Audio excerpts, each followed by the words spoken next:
પોતાની પત્ની જે કોર્ટમાં બેઠેલી હતી ઉપર એસિડની બોટલ એને છાંટી દીધી.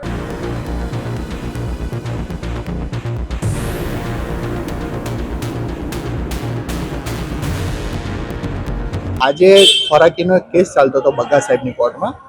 તો સામાવાળાએ, હું અરજદારના એડવોકેટ છું, અને સામાવાળાના પક્ષકારે પોતાની પત્ની જે કોર્ટમાં બેઠેલી હતી ઉપર એસિડની બોટલ એને છાંટી દીધી. શું નામ છે?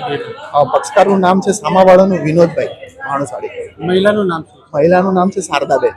કેટલા વર્ષથી કેસ ચાલતો હતો? આ ફેમિલી કોર્ટનો ઝઘડો એમનો 2007 થી 2007 વર્ષથી ચાલતો હતો.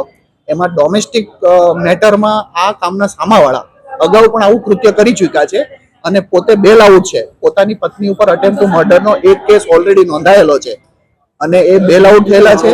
ત્યારે આજે ફરી વખત ખોરાકીના કેસમાં ખોરાકી ન આપવી પડે તેથી કરીને આજે બીજી ઘટના ઊભી કરી એમણે અને પોતાની પત્ની ઉપર એસિડ છાંટી દીધું. પછી શું થયું? પછી એસિડ છાંટ્યા પછી અમે હોસ્પિટલના ચક્કરમાં હતા તો એવું જાણવા મળ્યું છે કે પેલા ભાઈએ પણ પોતે કઈ ખાઈ લીધેલું છે, ઝેર પી લીધેલું છે, એવું અમને માલુમ પડેલું છે.